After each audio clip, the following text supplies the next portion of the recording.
ये शहर eastern railways का एक बड़ा डिवीजन है। एक खूबसूरत रेलवे स्टेशन है यहाँ पे और शहर के कई लोग रेलवे के कर्मचारी हैं। रेलवे ने इन कर्मचारियों के रहने के लिए इंतजाम किया हुआ है। रेलवे की तरफ से इन्हें रेलवे क्वार्टर्स मिले हुए हैं। रेलवेज की यहाँ कई कॉलोनीज हैं। हर कॉलोनी में रेलवे क्वार्टर हैं।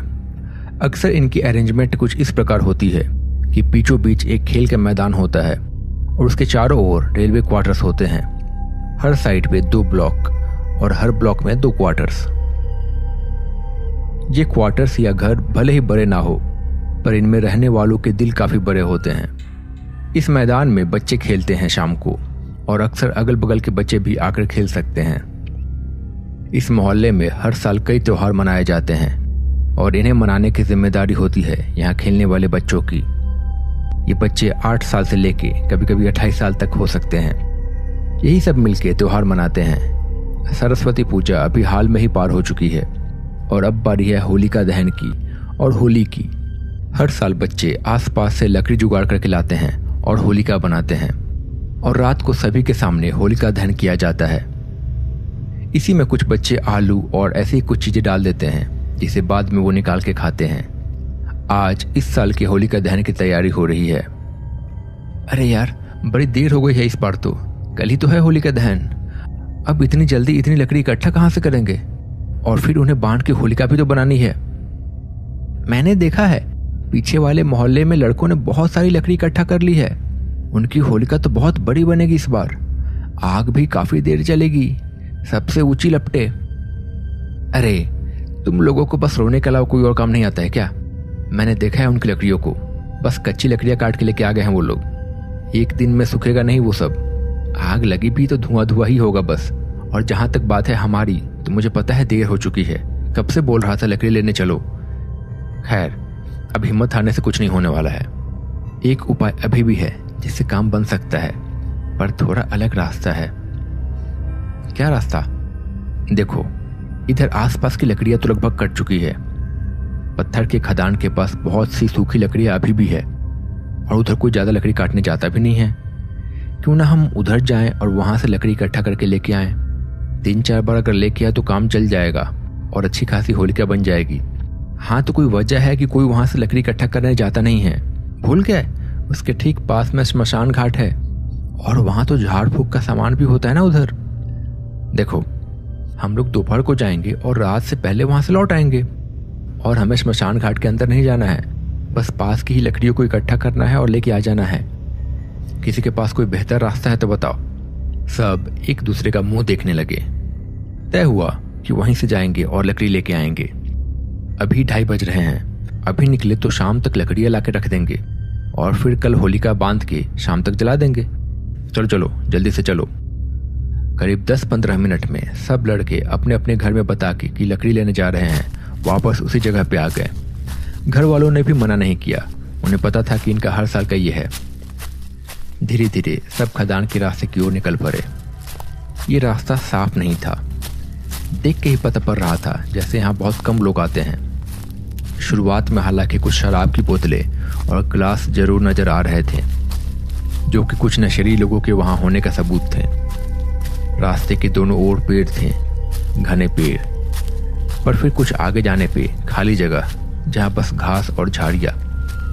यहाँ पेड़ नहीं उगने का कारण ये था कि इसके नीचे पत्थर थे बड़े बड़े और उसके बाद फिर से जंगल और पेड़ थे। ऐसी 3 खाली जगह को पार करने के बाद आखिरकार वो लोग रुक गए। सामने उन्हें श्मशान घाट दिख रहा था। कुछ लकड़ियां भी दिखाई दे रही थी अंदर। चलो, यहाँ पे काफी लकड़ियां है। जल्दी जल्दी यहाँ से लकड़ियां इकट्ठा करो और ले चलो। हम 2 बार और आएंगे, उसके बाद नहीं। अंधेरा होने से पहले हमें यहाँ से निकल जाना है। रितेश के कहे के अनुसार सबने थोड़ी थोड़ी लकड़ियां इकट्ठा कर ली और लेके वापस उसी रास्ते से आने लगे। कुछ ही देर में वो लोग मोहल्ले के मैदान में आ गए। आके उन्होंने लकड़ियां रख दी और वापस चले गए। इस बार चलते चलते राज ने पूछा, यार, यहाँ ये निशान और राख कैसी है? उन्होंने देखा कि खाली जगहों पे कहीं कहीं राख और कुछ निशान थे। 1-2 हड्डियां भी दिखाई दे रही थी। तुम्हें अभी तक समझ में नहीं आया क्या? ये जगह, यहाँ काला जादू किया जाता है, तंत्र मंत्र। ये सब उसी के निशान है। चलो चलो जल्दी से लकड़ियाँ बटोरो और निकल चलो। वो लोग फिर उसी जगह पे पहुंच गए और लकड़ियाँ इकट्ठा करने लगे। इस बार उनके साथ आए अंकित ने देखा कि स्मशान घाट में एक आदमी खड़ा है। वो कुछ बोल नहीं रहा था, बस चुपचाप उनकी ओर देखे जा रहा था। अंकित को अजीब लगा, पर फिर उसने थोड़ी लकड़ियाँ चुनी और जब वापस देखा तो वो आदमी वहाँ पे नहीं था। उसने इस बात को नज़रअंदाज कर दिया। वो लोग फिर से लकड़ी लेके उसी रास्ते से वापस आने लगे। अब ये करते करते शाम के करीब 5 बज चुके थे। कुछ ही देर में सूरज डूबने वाला था। उन्होंने मैदान में लकड़ियां डाल दी। जल्दी जल्दी चलो, एक बार और वापस जाना है बस, और जल्दी से लकड़ियां लेके आ जाते हैं। सब जल्दी जल्दी वापस उसी रास्ते पे निकल पड़े। राज को उन खाली जगहों के निशान काफी डरावने लग रहे थे।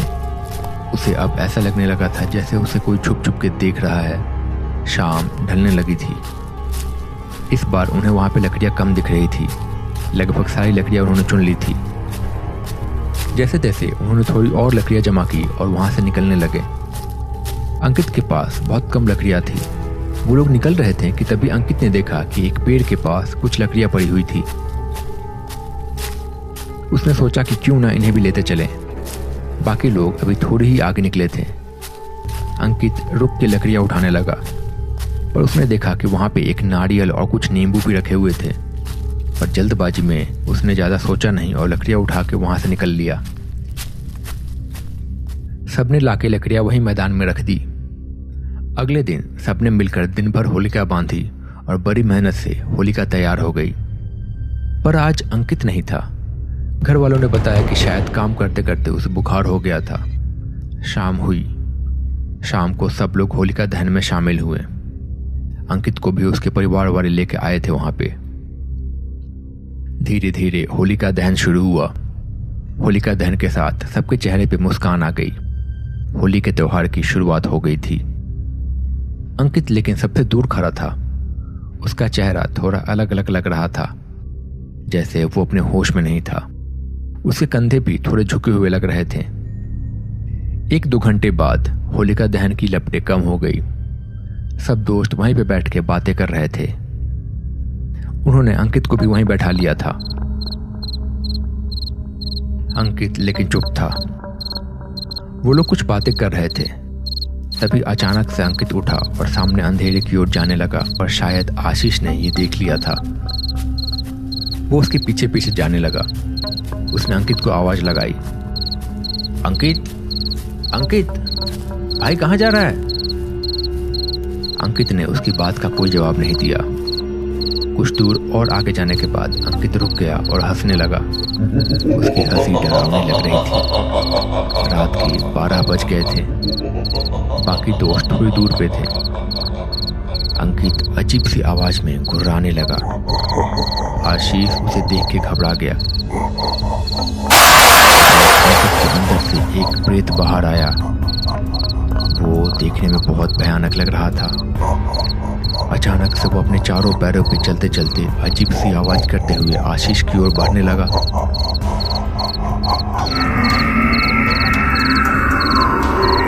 आशीष बहुत ज्यादा घबरा गया। वो प्रेत आशीष पे झपटने ही वाला था। तभी बाकी दोस्त होलिका से लकड़ियां निकाल के आग लेके उनकी ओर भागे भागे आए। उनके आते ही वो प्रेत अचानक से वहां से गायब हो गया। अंकित भी होश में आ गया। सब काफी घबरा गए थे। उसी समय वो सब पंडित जी के पास मंदिर गए। वहां पुजारी जी को उन्होंने सारी बात बताई। मुझे लगता है स्मशान घाट के पास ये प्रेत अंकित के साथ लग गया होगा। अच्छा हुआ जो तुम सब इससे समय पे लेके आ गए। पंडित जी ने फिर अंकित को बैठा के पूजा की और वहां आसपास के घरों और मैदान में भी पूजा की और गंगा जल छिड़का। सब फिर आखिरकार अपने अपने घर जाके सो गए। अगले दिन सब दोस्त खुश थे और सब ने ढेर सारे रंगों के साथ होली की शुरुआत की। आशीष और अंकित दोनों ठीक थे, पर अब उन दोनों के मन में था कि अब से कभी भी श्मशान घाट की ओर नहीं जाएंगे वो लोग।